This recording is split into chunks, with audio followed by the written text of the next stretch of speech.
महेश्वर शिव और देवी पार्वती के जय जयकारों से ब्रह्मभूमि अमरनाथ धाम गूंज उठा। परम शिव भक्त और हठी देवगुरु बृहस्पति पुत्र कच्छ के सम्मुख देवराज इंद्र उत्तेजित हो उठे। उधर स्थायी विश्व शांति के उद्देश्य से भोलेनाथ ने देवगुरु बृहस्पति तथा दैत्य गुरु शुक्राचार्य को कैलाश आमंत्रित किया तथा अपने शुभ प्रयासों को सफल करने के उद्देश्य से दो परस्पर जन्मजात शत्रुओं को गले मिलवा दिया। किंतु देवाधिदेव, मैं देवराज इंद्र को दैत्यों से मित्रता का पाठ पढ़ाने में निष्फल रहा हूं। मुझे क्षमा कर दे शिव शंकर, मैं बहुत लज्जित हूं भोलेनाथ। देवगुरु, दैत्य गुरु भी इस समय आप ही के समान प्रयास विफल होकर यहाँ उपस्थित हुए हैं। भोलेनाथ, इस प्रयास को तो असफल होना ही था। अर्थात?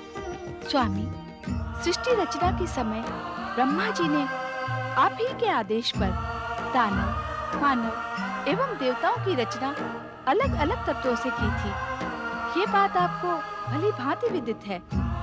इसके उपरांत भी आपने देव दानवों में मित्रता का प्रयास किया। ये बात हमारी समझ से परे है। देवी, जो होना था उसे होने देना ही हमारा उद्देश्य था। किंतु इसका लाभ क्या होगा स्वामी? ये क्षणिक लाभ का नहीं, दूरगामी लाभ का विषय है देवी। इस प्रयास के पश्चात ही बृहस्पति एवं शुक्राचार्य के मध्य वो कटुता नहीं रहेगी जिसके कारण आज से पूर्व देव दानवों के संघर्ष को मार्गदर्शन मिलता था। निस्संदेह स्वामी, ये एक महान सफलता है। भविष्य में देव दानव संघर्ष का स्वरूप इन दोनों के योगदान बिना कुछ और होगा। नारायण नारायण, ओम नमः शिवाय। प्रणाम भोलेनाथ, प्रणाम माता। कहो नारद, क्या समाचार लाए हो? भोलेनाथ, दैत्यराज महासुर ने स्वर्ग पर आक्रमण आदेश अपने असुर सेना को दे दिया है। देवराज इंद्र भी अपनी देव सेना के साथ युद्ध भूमि में पहुंच गए हैं। अब देव दानव संग्राम अनिवार्य है। अब आप दोनों का कर्तव्य पुनः निर्धारित हो गया है। अब आप दोनों अपने अपने स्थानों पर जाकर अपने विवेक से निर्णय लें। दैत्य गुरु शुक्राचार्य, हमारी मित्रता अभी एक शिशु के समान है, किंतु मैं आपको विश्वास दिलाता हूं कि मेरी ओर से आपके प्रति कोई शत्रुवत कार्य का व्यवहार नहीं। देवगुरु बृहस्पति, मैं भी आपको यही आश्वासन देता हूं। ओम नमः शिवाय। वीर शिरोमणि दैत्यराज महासुर की स्वर्गाधिपति देवराज इंद्र की वीर शिरोमणि दैत्यराज महासुर की सर्वाधिपति देवराज इंद्र की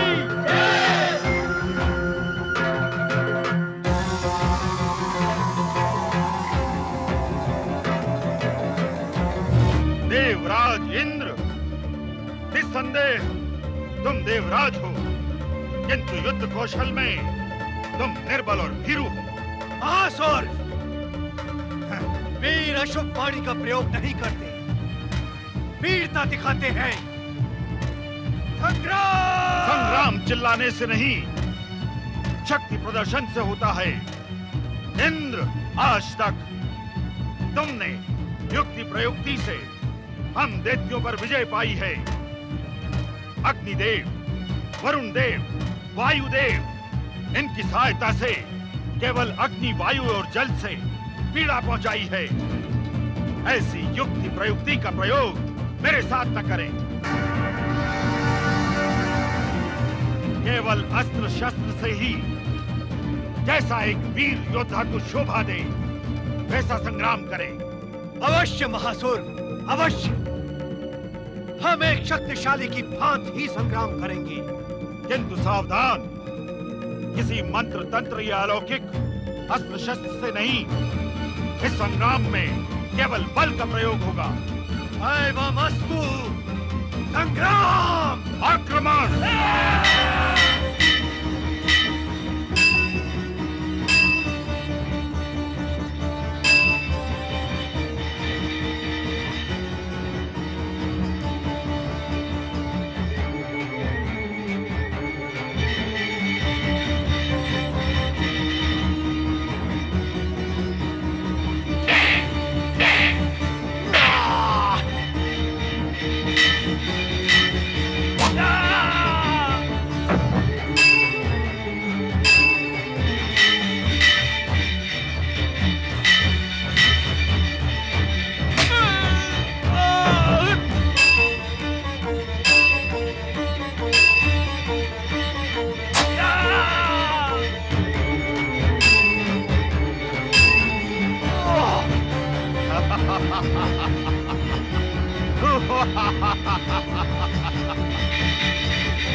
अजय महासुर, देख लिया इंद्र से टकराने का परिणाम।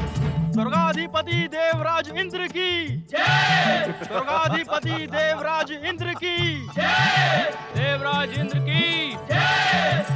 दैत्यराज महासुर मर्दन देवराज इंद्र की जय। वज्रपाणी देवराज इंद्र की जय। हमारे असंख्य सैनिक असुरों के प्रहार से वीर गति को प्राप्त हुए हैं। ये हमारे लिए चिंता का विषय है देवराज। चिंता का विषय? वरुण देव, ये हमारे लिए चिंता का विषय कैसे हो गया? असुरों की संपूर्ण सेना समाप्त हो चुकी है। अब असुर कभी भी स्वर्ग पर आक्रमण करने का दुस्साहस नहीं करेंगे। देवराज, देवगुरु, प्रत्येक युद्ध की समाप्ति पर आप यही कहते हैं, किंतु ना तो कभी ये युद्ध समाप्त हुए और ना ही दैत्यों की स्वर्ग विजय की महत्वाकांक्षा। देवराज, प्रत्येक युद्ध एक नए प्रतिशोध को जन्म देता है। हाँ पिताश्री, प्रतिशोध की अग्नि कभी शांत होने का नाम नहीं लेती। देवराज, नृशंस हत्याओं के इस व्यापार को समाप्त कर दैत्यों से मित्रता का संकल्प करें। असंभव देवगुरु, असंभव। देवगुरु, इस समय हम युद्ध की वजह से उत्साहित एवं आनंदित हैं। कृपया कर हमारे आनंद और हमारे उत्साह में विघ्न ना डालें।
दैत्यराज महासुर, देखा देखा तुमने अपने हट का परिणाम।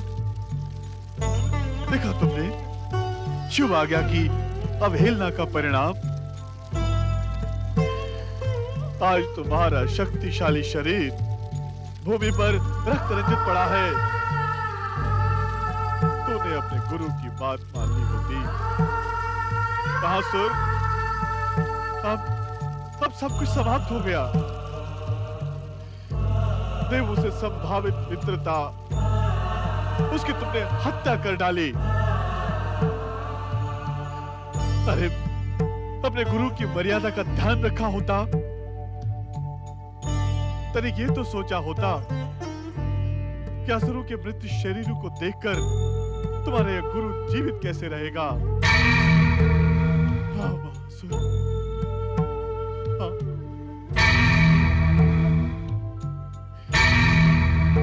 दैत्य जाति का ऐसा विनाश, दैत्य शक्ति की ऐसी पराजय,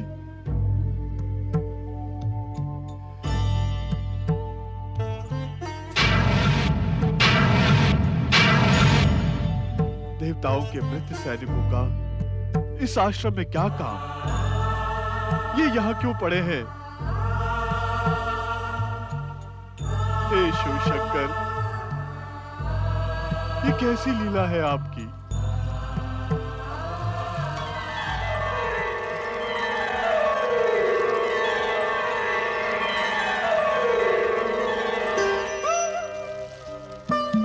व्यर्थ विलाप में समय मत गवाओ शुक्राचार्य।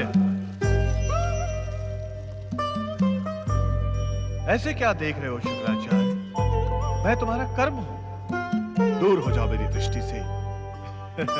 मैं दूर हो गया तो तुम कर्म विहीन नहीं हो जाओगे।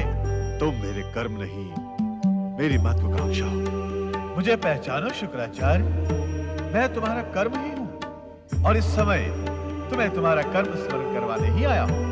नहीं नहीं, मुझे ऐसे किसी कर्म का स्मरण नहीं करना जिससे मेरी शिव भक्ति पर आंच आए, शिव आज्ञा का उल्लंघन हो। मूर्ख शुक्राचार्य, दैत्य जाति के विनाश ने तुम्हारी बुद्धि भ्रष्ट कर दी।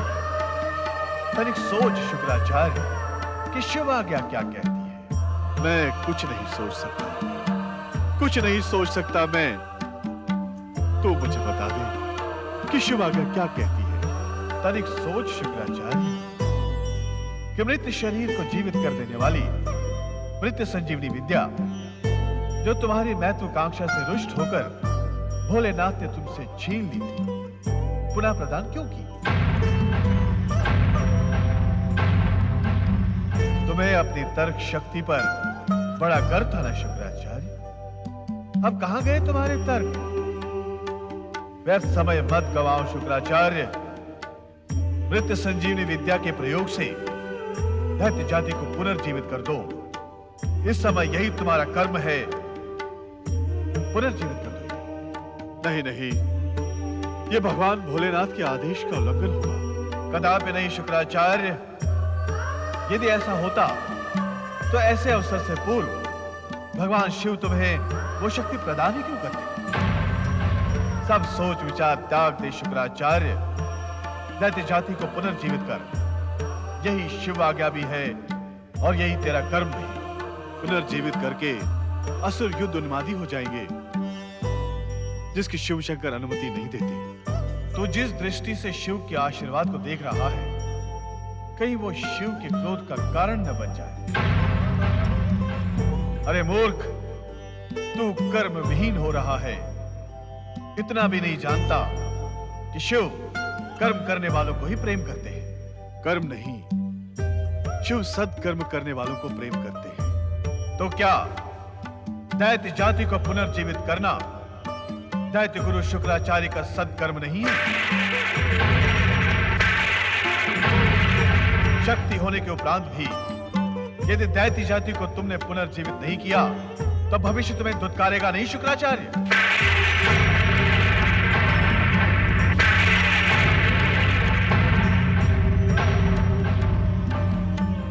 शिव आज्ञा के अनुरूप ही तुम्हारे कर्म का निर्धारण हो चुका है शुक्राचार्य। अब यह दुविधा तुम्हें शोभा नहीं देती। शीघ्र अपने कर्तव्य का पालन करो। जीवित कर दो इन मृत असुरों को और अपने कर्तव्य का पालन करो। अपने कर्तव्य का पालन करो।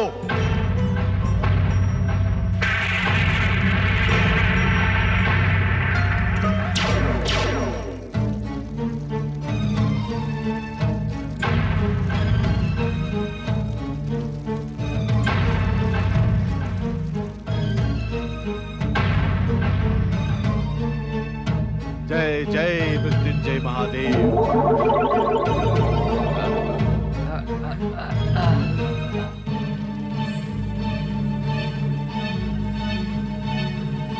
जय जय मृत्युंजय महादेव।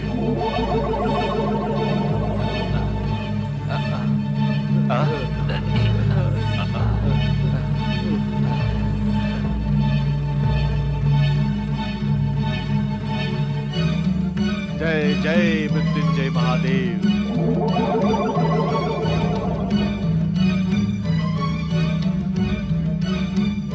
दत्तगुरु शुक्राचार्य की, दत्तगुरु शुक्राचार्य की, दत्तगुरु शुक्राचार्य की,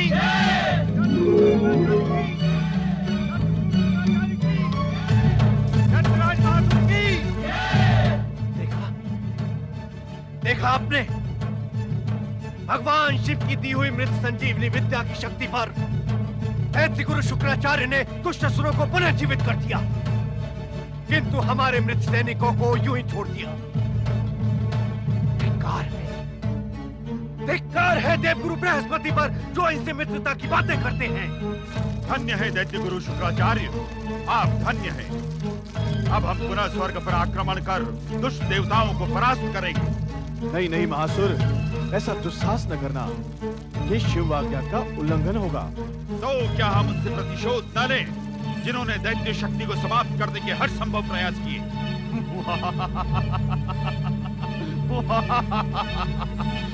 ये दुविधा का नहीं, प्रसन्नता का समय है दैत्य गुरु, क्योंकि इंद्र के पास तो उतने देव सैनिक भी नहीं बचे जो हमारे प्रहार का सामना कर सकें।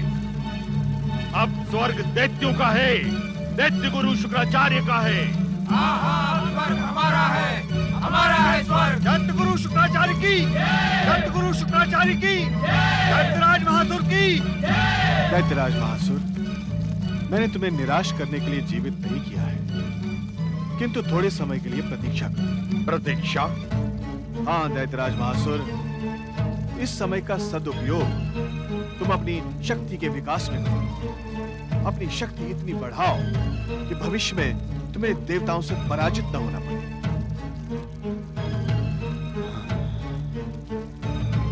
आप सत्य कह रहे हैं दैत्य गुरु। हमें दैत्य शक्ति को संगठित करने के लिए थोड़ा समय अवश्य लगेगा। मैं शीघ्र ही पृथ्वी और पाताल के शक्तिशाली दैत्यों को एकत्र करके असुर महासेना को एकत्र करूंगा। तब स्वर्ग हमारा होगा। दैत्यराज महासुर की, दैत्यराज महासुर की, दैत्यराज महासुर की।